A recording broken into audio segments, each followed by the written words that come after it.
I always knew we would end up in India, but for the chess Olympiad, I couldn't have guessed. My heart swelled with pride as I watched from the stuffed spectator seats Jay enter his first round with a FIDE master.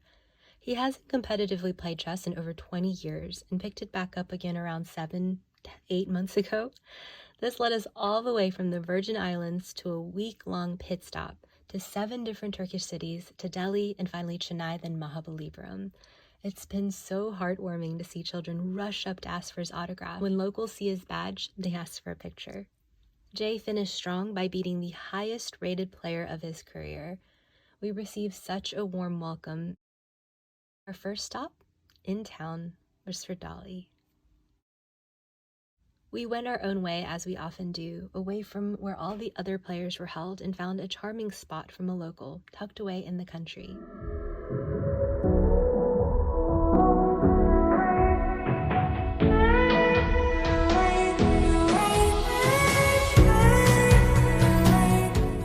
Hands down, the food is some of the very best I've ever had. If I had to share one thing, though, it's to please patronize the aunties and locals cooking on the side of the road. The more rustic, the better. It is by far the most authentic experience, and these dishes, not the ones prettily plated, adorned with flowers with shiny cutlery, are what are beyond sublime. Part of our nightly routine was to frequent the markets to bring home some of the abundance of local fruit. This trip actually made Jay fall in love with papaya, and I got to feast on Kirin watermelon, which I'd never had before.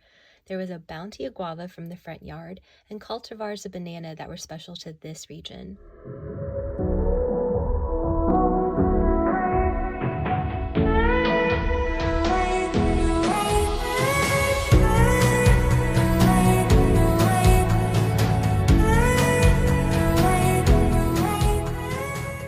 Jay arranged an auto rickshaw, and it was like we were back in Thailand again, and we took that thing everywhere.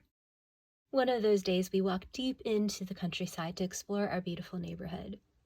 Butterfly Kotoria pea was wild growing, and I picked, washed, and dried them for this brilliant blue medicine.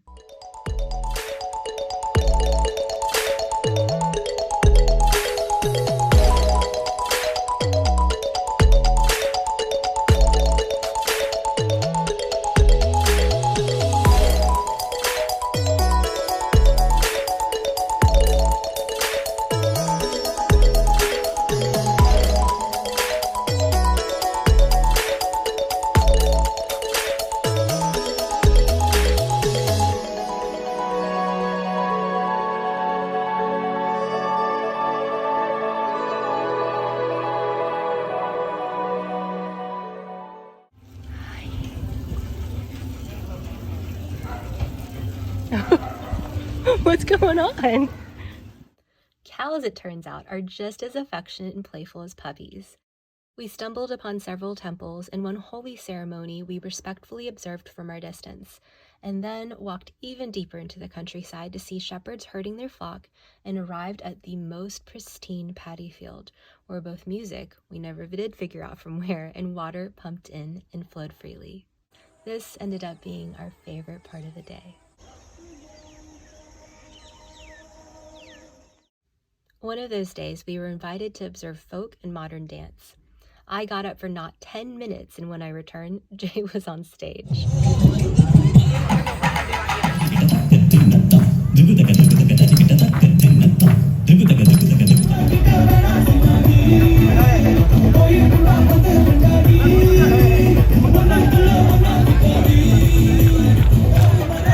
We spent the next day at the beach conducting a release ceremony, and gave what all that did not serve us to the Bay of Bengal, and just sat and dug our feet into the sand and received. We also went to Shore Temple.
Unintentionally, I get corn in almost every country we visit, and this one was slathered in fresh citrus and masala. Here are my lips afterwards. They look like I got them shaded with a bump of filler, but really they're just burning from the corn, and I couldn't wait to have another one. After a big win, Jay brought home some traditional midday. The cashew halwa was my favorite, but this jamu was screaming for attention. Messages and symbols came through strongly on this trip. Fireflies were often landing on my dress during our wedding, and during our stay in India here, they were mating and filled the air. The next day, we had thali at the oldest restaurant in town, always served on a banana leaf. I aimed to have parota at as many meals as I could. It was so delicious.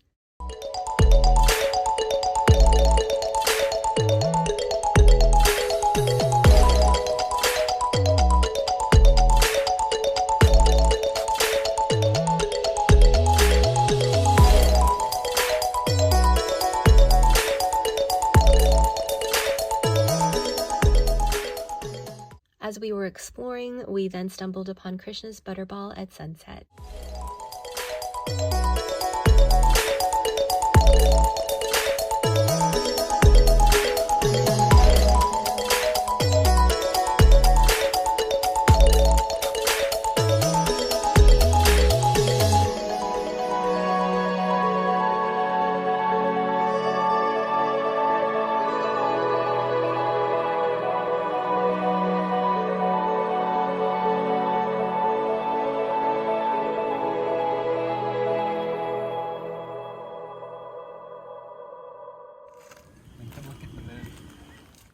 We departed on the day of the full moon on Aquarius, and days before we would marvel at its fullness before dusk.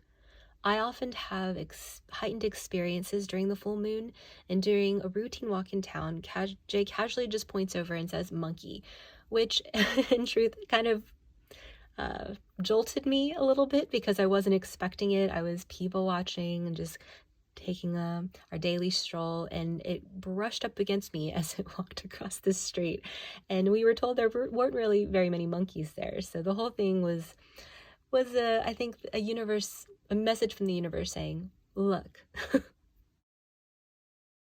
The next day, by recommendation of a new friend, we took a cooking class to learn tawa masala. I took the opportunity to learn more about some of this food that's been some of the very best I've ever had. On our final day, our friend took us to visit temples. As we were walking out, a cow walked right over the cattle grate, and it felt like such a special moment.